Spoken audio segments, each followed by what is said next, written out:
Hey guys, John Erickson here for Christian Country Living.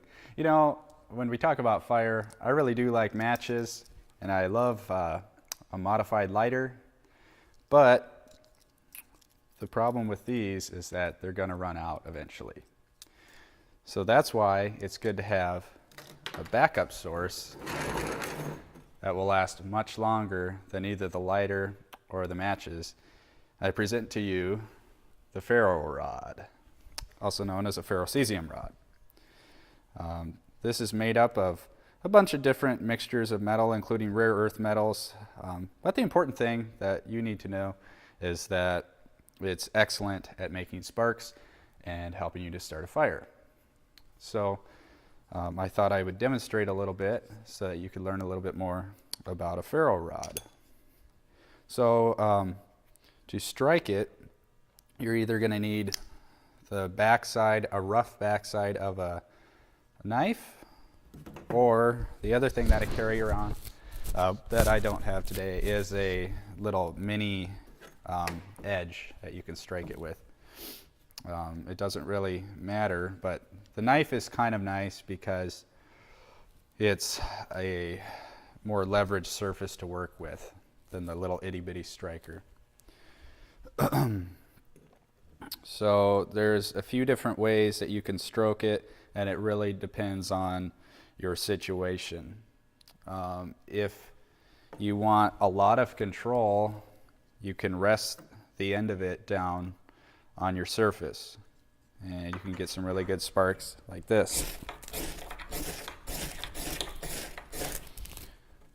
Okay, I really like that method, but the problem with that is that if you're resting on a piece of bark or something else, I mean, either you're going to move that piece of bark, it's going to upset your tinder and your twigs, or coming into it is going to push into your tinder and mess everything up.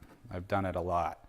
So the other two ways that you can do it is you can hold it slightly above your tinder and your twigs here, and you can do it like this, where you're just going to stroke down and hold this stationary. Not quite as good of sparks, but we're probably not going to mess this up as easily. The third method that is commonly used is keeping the knife in one place and pulling up on the ferro rod.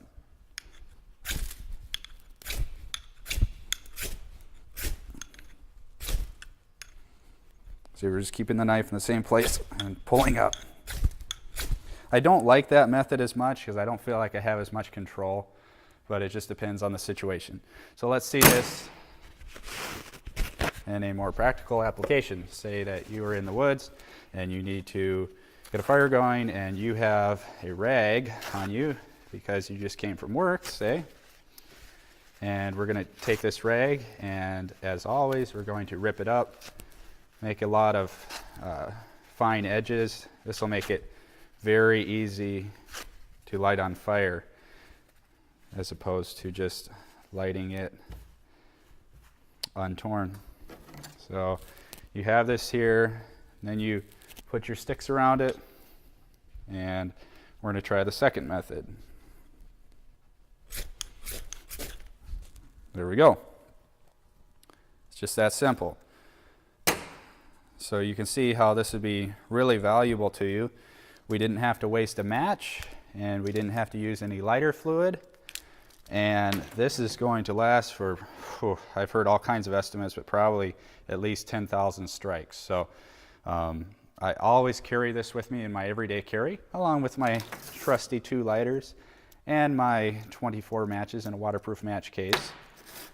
But the bottom line is 1 is none, 2 is 1, and 3 is for me. So I hope you enjoyed this video. If you have any questions about working with a ferro rod, if you'd like to see something a little bit more well explained, just let me know in the comments below. Please also don't forget to subscribe. And until next time, this has been John Erickson with Christian Country Living, reminding you to pray, plan, and prepare. We'll see you next time.